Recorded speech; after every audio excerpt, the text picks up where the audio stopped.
En una ocasión se encontraban los docentes de la Escuela Básica Juan Pablo Duarte, Nayeli Jiménez, Paola Peña, Josemi Mateo y Elvira Cruz Madrigal compartiendo un buen rato mientras que surgió la siguiente conversación. Dios mío, hoy sí estuvieron inquietos esos muchachos. Yo no sé qué le pasó, pero casi nadie ganó puntos hoy. ¿Cuáles puntos, Paola? Bueno, mira, yo le doy puntos por buena conducta, que pueden intercambiar por privilegios, como más tiempo libres y eso. Pero cuando se comportan mal, hago lo contrario, les quito puntos. ¿No eres algo estricta? ¿Y funciona? Claro que sí, la mayoría de veces los mantienen controlados, pero hoy no funcionó. Tal vez no se sentían cómodos con la metodología. Tal vez puede ser que ustedes tengan razón, pero es que en realidad ver en sus cabezas no es mi trabajo. Además, hay muchas cosas que pueden provocar que se comporten mal. ¿Y qué se supone que yo deba hacer? Lo mejor que puedo hacer es enfocarme en la conducta. Sí, pero en ocasiones tienes que ir más allá de la conducta. Por ejemplo, Sean se ha portado violento últimamente. Si me hubiera enfocado solo en la conducta, no me hubiera dado cuenta de que sus padres están pasando por un proceso de divorcio del cual él se siente culpable. Qué linda. Y no es para eso que tenemos un orientador. ¿No es ese su trabajo? Sí, lo es, pero nosotros también tenemos que participar en estas cosas. Creo que tú te enfocas demasiado en lo que ves, pero muy poco en lo que no ves. Sí, en verdad, tal vez tengas razón. Pero por lo menos con mi sistema de recompensas y castigos lo tengo bajo control. Además no pierdo mucho tiempo en cosas de manejo de aula. ¿O en asuntos personales como sus pensamientos y emociones? Como acabamos de ver en esta narrativa, cada uno de estos docentes cuenta con una técnica totalmente diferente, una perspectiva de cómo dar las clases totalmente diferente, y nos llega la duda, ¿cuál de estas técnicas o metodología es la mejor? Debido a eso, los expositores siguientes van a estar hablando acerca de el conductismo, cómo se desarrolla su historia y cómo lo podemos ver empleado en las aulas de clases. Muchas gracias.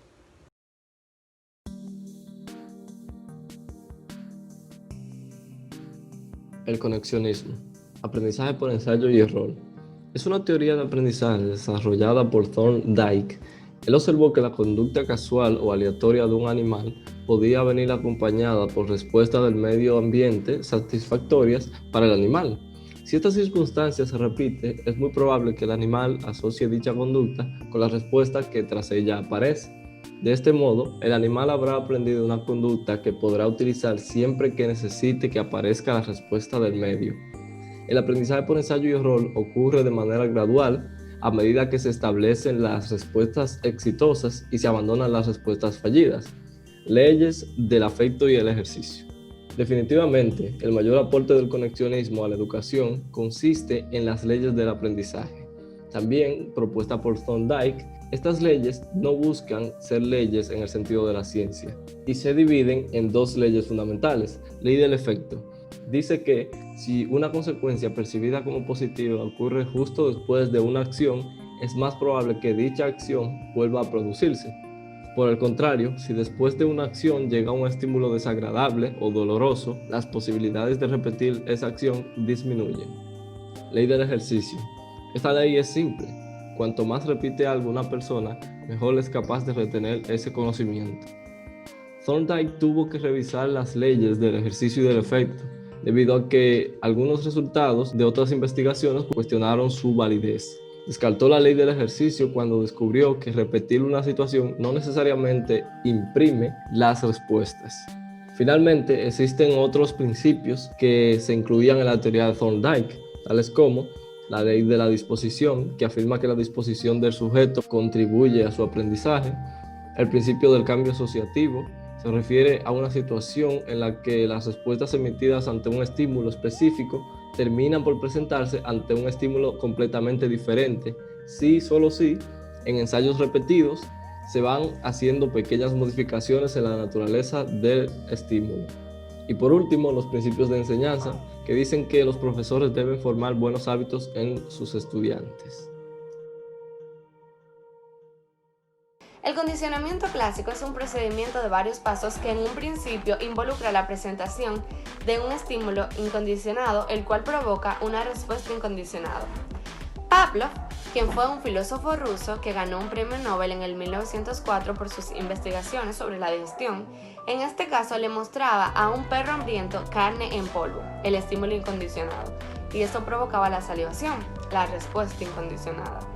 Para condicionar al animal era necesario presentar de manera repetida un estímulo que originalmente era neutro durante un periodo breve antes de presentar el estímulo incondicionado. Pavlov a menudo utilizaba un metrónomo como estímulo neutro. En los primeros ensayos el sonido del metrónomo no producía salivación, pero con el tiempo el perro salivaba al oírlo antes de la presentación de la carne en polvo. El metrónomo se había convertido en un estímulo incondicionado que producía una respuesta incondicionada similar a la respuesta incondicionada original. Aquí podemos ver en esta tabla las fases, los estímulos y las respuestas. La presentación repetida no reforzada del estímulo condicionado, es decir, sin la presencia del estímulo incondicionado, provoca que disminuya la intensidad de la respuesta condicionada y luego desaparezca. Un fenómeno que es conocido por Larrauri y Shamahuk 2008 y Pavlov en 1932 como extinción. El aprendizaje por contigüidad implica que una conducta en una situación se repita cuando dicha situación se presente de nuevo, y este tipo de aprendizaje es selectivo. Las teorías del condicionamiento por contigüidad tienen 4 finalidades, las cuales son actos y movimientos, fuerzas asociativas, recompensas y castigo, formación y cambio de hábito. Actos y movimientos. Los principios básicos del autor reflejan la idea de contigüidad de estímulos y respuesta, una combinación de estímulos con la cual se logra un movimiento. A recurrir tendrá que ser seguida por ese movimiento. Fuerza asociativa. Esta plantea que el aprendizaje ocurre a través del emparejamiento de un estímulo y una respuesta. Un patrón de estímulo adquiere toda su fuerza asociativa en el momento de su primer emparejamiento con una respuesta. Recompensas y castigo. El aprendizaje no requiere que las respuestas tuvieran recompensas, sino que las recompensas podían ser para evitar el desaprendizaje o el olvido, porque evitan el asociar respuestas nuevas con las señales de estímulo. Formación y cambio de hábitos. Los hábitos son disposiciones aprendidas a repetir respuestas previas. La clave para modificar la conducta consiste en encontrar las señales que inician la acción y practicar otra respuesta antes de ella. Muchas gracias. Pues el condicionamiento operante, también llamado instrumental, hoy en día es el análisis experimental de la conducta y pues se puede definir como la teoría del aprendizaje que explica la conducta voluntaria del cuerpo en su relación con el medio ambiente. Esto está basado en un método experimental, es decir, que ante un estímulo se produce una respuesta voluntaria, la cual puede ser reforzada de manera positiva o negativa, provocando que la conducta operante se fortalezca o se debilite. Skinner, el cual es el autor de esta teoría, afirma que cuando los alumnos se encuentran en una atmósfera de depresión, no se enfocan necesariamente en aprender, sino más bien en salir del paso. Y si esto lo aplicamos a lo cotidiano, podemos decir que todos hemos experimentado ejemplos de conducta que han sido afectadas por refuerzos o castigos. Por ejemplo, cuando éramos niños y hablábamos en la clase, el profesor nos mandaba callar. Y esto constituye lo que es un castigo, que al menos supuestamente debería debilitar pues la conducta de hablar con el compañero durante la clase, pero no tenemos que ir tan hacia atrás. Por ejemplo, ahora durante la adolescencia, llevar un estilo de marca o un atuendo determinado podría ser reforzado positivamente por los compañeros, algún familiar, o simplemente un gesto halagador que te digan, mira qué bonita, pero wow, qué lindo estilo tienes. Pues este refuerzo hace que sea más probable que se repita la conducta de tú llevar ese atuendo o ropa determinada. Pues esta teoría, como vemos, está basada o relacionada en algunas aplicaciones como el castigo, el aprendizaje por reforzamiento, el aprendizaje por evitación, entre otros. Muchas gracias. Vamos a adentrarnos un poquito más y a aprender acerca de cuáles son las aplicaciones en las instrucciones acerca del conductismo. Skinner, desde 1954 hasta el 1984, escribió ampliamente acerca de los grandes problemas que existen en la educación. Pensaba que básicamente el estudiante estaba tratando de completar su programa o currículum escolar sin el interés o el deseo de realmente aprender, sino que simplemente lo estaba haciendo con la finalidad de evitarse una visita a la oficina del director, estar privado de diferentes privilegios o poder salir del paso, como se dice comúnmente. Esto quiere decir que los docentes estaban tratando de imponer de alguna manera un poco de miedo en los estudiantes, lo cual dificultaba el que el estudiante realmente sintiera algún deseo de aprender la nueva clase. En lugar de eso, simplemente la quería completar para cumplir con lo necesario.